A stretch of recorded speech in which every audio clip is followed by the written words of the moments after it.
구독자 여러분 안녕하세요. 여러분의 친구 블랙입니다. 오늘은 고점을 형성한 삼성전자 폭락 직전 상태, 한국 주식은 대세 상승할 수 있을까? 라는 제목으로 영상을 시작해보겠습니다. 2008년 이후 코스피 지수는 1800에서 2200포인트 사이를 움직여왔습니다. 일명 박스피라고 불렸습니다. 1800에서 2200, 박스권에서 움직이는 코스피라는 말입니다. 그리고 2017년도에 2200포인트를 잠깐 돌파했던 적이 있었는데요. 잠시뿐이었죠. 바로 다시 박스권 안으로 들어와 버렸습니다. 그리고 최근에 다시 2200포인트를 돌파하면서 어라? 이거 또 우리 가지고 장난치는 거 아니야? 이런 생각을 사람들은 많이 하고 있습니다. 한국 주식하면 삼성전자가 떠오르고 영상 제목에서 삼성전자가 있기 때문에 저는 삼성전자를 가지고 설명을 드리겠습니다. 최근에 삼성전자 주가를 보면 꽤 괜찮아 보입니다. 6월 초 그리고 7월 초 마지막으로 7월 말까지 삼성전자는 한 번씩 올라와 주면서 우리에게 희망을 안겨다 주었습니다. 그런데 잘 보시면은 LG화학이나 네이버 카카오 이런 종목과 달리 삼성전자는 지속적으로 상승하지 못하고 늘 며칠만 상승했다가 다시 떨어졌습니다. 길어봤자 상승이 일주일 정도만 지속됐던 것 같습니다.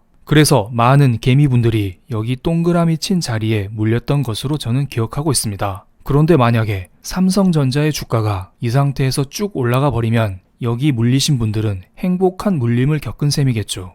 하지만 삼성전자의 주가가 여기에서 쭉 내려가 버리면 여기 물려 계신 분들은 지옥을 맛볼 것이라 봅니다. 지금 물려 계신 분들이 행복이냐 지옥이냐 이런 것을 알기 위해서는 최근에 삼성전자의 주가가 왜 올랐는지 이걸 꼭 체크할 필요가 있어 보입니다.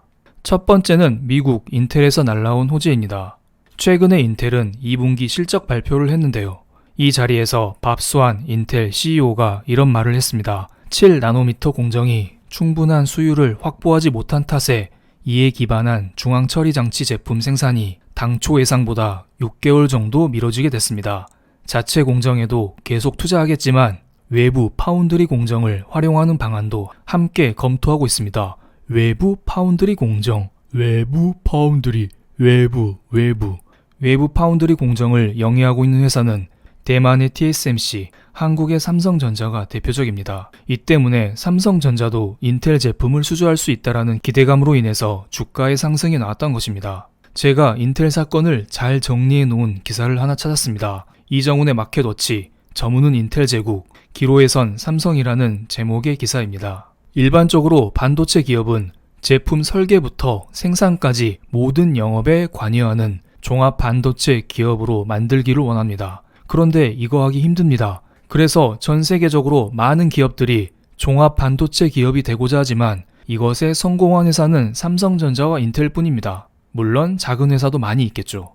대부분의 반도체 회사는 엔비디아처럼 설계만 하거나 즉 팹리스 업체이거나 TSMC처럼 생산만 합니다. 즉 파운드리 업체입니다. 인텔은 지금까지 자체적으로 생산도 하고 공정도 직접 해왔습니다. 그래서 인텔의 특유 설계 기술 덕분에 경쟁사 AMD에 비해서 같은 미세 공정이어도 성능이 월등한 것으로 평가를 받았었죠. 그런데 여기 잘 보시면 인텔의 10나노 공정과 경쟁사 AMD의 8나노 공정의 성능이 동일하다고 알려져 있습니다. 그리고 인텔의 7나노 공정과 경쟁사 AMD의 5나노 공정의 성능이 비슷하다고 알려져 있죠. 지금 AMD는 5나노 제품을 내놓고 있습니다. 그런데 지금 인텔이 7나노 공정을 6개월 연기한다고 발표를 했던 것입니다. 어라? 너네 설계 잘하는 거 알겠어. 그런데 지금 너네 AMD에 뒤처지고 있잖아. 이거 큰 악재입니다. 그래서 인텔은 부랴부랴 외부 파운드리 공정을 찾아보겠다 이런 식으로 발표를 한 것입니다.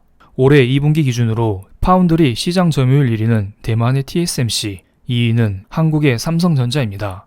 점유율만 봐도 TSMC가 압도적으로 우수한 것을 알 수 있습니다. 점유율이 높은 것은 다른 이유가 없어요. 그만큼 기술력이 좋아서 잘 만들기 때문입니다. 그래서 이미 7월 28일 중화권 외신에서는 인텔이 TSMC에 6나노 반도체 관련 위탁 생산을 의뢰했다라고 보도를 했습니다. 아니 이거 인텔에서 외부 파운드리 공정을 활용하겠다 이 말이 나온 지 며칠 지나지 않았습니다. 그런데 벌써 TSMC에게 공정을 맡겼다? 이거 조금 이상하죠. 그런데 어떻게 생각을 해보면 TSMC가 업계 1위이기 때문에 이건 당연한 수순일지도 모르겠습니다. 게다가 아메리카 남서부에 있는 애리조나주에 인텔 공장이 있습니다. 그리고 여기에 TSMC가 2024년까지 공장을 건설할 예정이라고 하죠. 아주 찰떡궁합이죠. 그런데 왜 최근에 삼성전자의 주가가 올랐을까요? 그 이유는 다음 기사에 또 나와 있습니다. 인텔이 TSMC에 7나노든 아웃소싱 물량을 준다 해도 TSMC가 이를 다 받아낼 유유 생산 능력이 되느냐 하는 관점이다. TSMC 라인에 한계가 있다는 말입니다.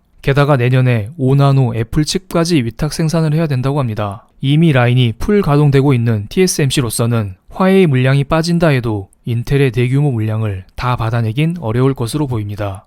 그리고 일반적으로 글로벌 IT 기업은 하나의 기업의 모든 것을 아웃소싱하지 않습니다. 애플의 아이폰만 봐도 마찬가지예요. 아이폰에 들어가는 디스플레이 패널을 LG 디스플레이, 삼성 디스플레이, BOE 이 3개 회사가 나눠 갖고 있습니다.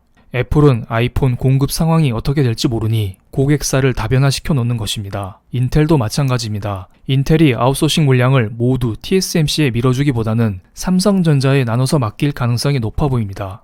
파운드리 이슈는 여기까지 말씀드리고 최근 삼성전자의 주가가 상승한 두 번째 이유를 말씀드리겠습니다. 최근에 삼성전자의 2분기 실적이 발표됐습니다. 그리고 일반적으로 2020년도 2분기 실적까지 나오면은 2020년도 3분기, 4분기 예상 실적 전망치까지 나오고 2021년도 실적 전망치까지 다 나오게 됩니다. 여기 잘 보시면 2019년도 반도체 부문에서 영업이익이 14조 났습니다. 그리고 2020년 반도체 부문 영업이익은 20조로서 19년 대비 40% 정도 증가한 수치입니다. 게다가 아직 먼 미래지만 2021년도에는 반도체 부문의 영업이익이 35조로 훌쩍 뛸 것으로 전망하고 있습니다. 요즘 코로나 때문에 위기다 말이 아니죠. 그런데 왜 삼성전자의 반도체는 이렇게 실적이 좋을까요? 이것은 바로 코로나 때문입니다. 재택근무와 온라인 교육 증가로 데이터 센터와 PC 중심으로 수요가 견조해서 반도체의 실적이 점점 나아지고 있다고 합니다. 게다가 자율주행, 5G 이쪽 투자도 계속 이루어지고 있죠. 여기에 반도체 칩은 꼭 들어갈 수밖에 없습니다. 여기 마지막 문단이 또 중요해 보입니다. 삼성전자는 하반기에도 코로나로 인한 불확실성을 배제할 수 없지만 신규 스마트폰과 스마트폰이 나오네요. 스마트폰 출시 영향으로 모바일 그래픽용 수요가 회복될 것으로 내다봤습니다. 그래서 삼성전자 특히 반도체, DS 부문의 실적이 개선될 것으로 전망이 되고 있습니다. 그리고 마지막으로 최근 삼성전자의 주가가 강했던 이유를 들어보겠습니다. 최근에 달러 인덱스가 103에서 93까지 뚝 떨어졌습니다. 이로 인해서 삼성전자에 외국인이 부쩍 많이 유입됐는데요. 하나씩 살펴보겠습니다. 여기 제가 두 가지 차트를 겹쳐봤습니다. 녹색은 달러 인덱스이고 파란색은 원달러 환율입니다. 일반적으로 달러 인덱스와 원달러 환율은 같은 방향으로 움직이죠.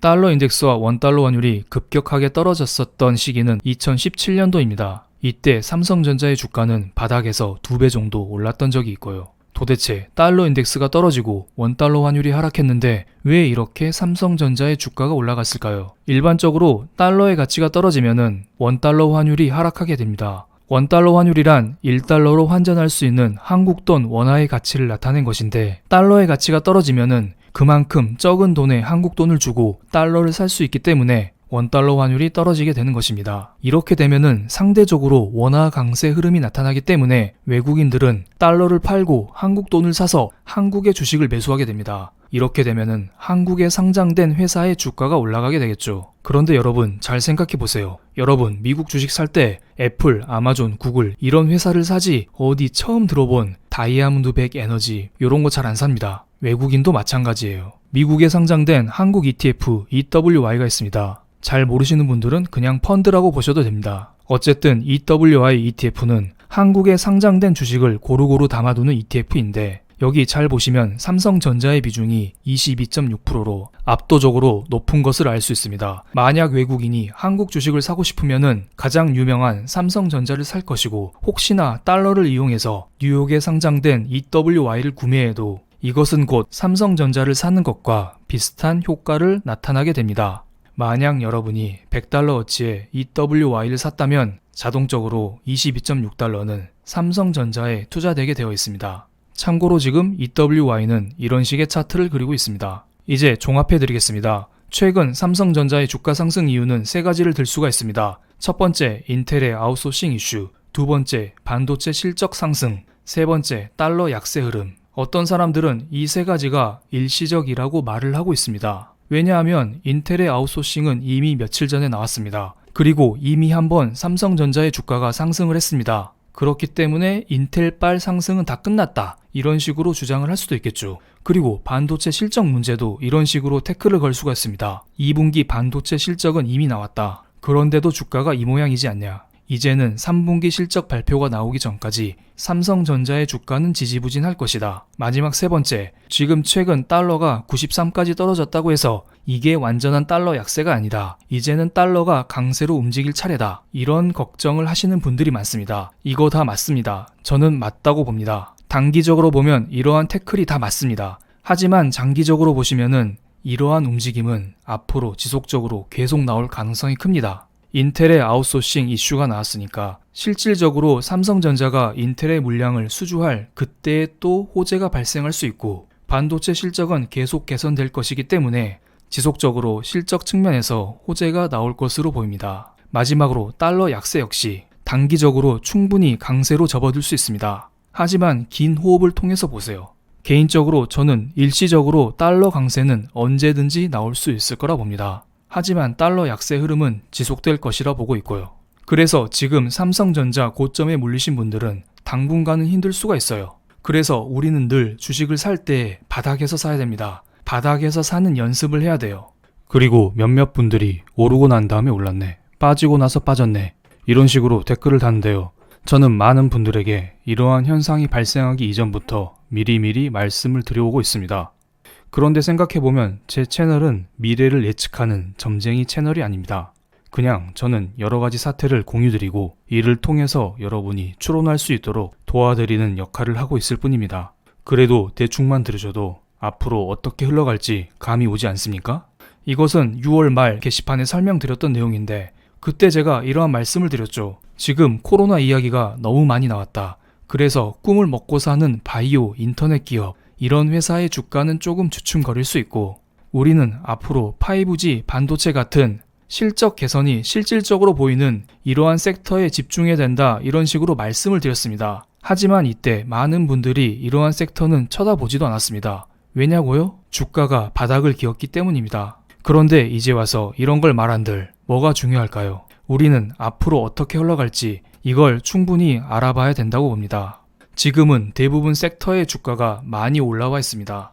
그래서 늘 우리는 어느 정도 조정은 받을 수 있다, 이런 생각을 하시고요. 항상 바닥에서 잡아가는 연습을 하시기 바랍니다. 그럼 오늘 영상 여기에서 마치겠습니다. 아참, 다음 영상 예고 드리겠습니다. 다음에는 달러는 언제든지 발작할 수 있다 라는 제목으로 인사드리겠습니다. 감사합니다.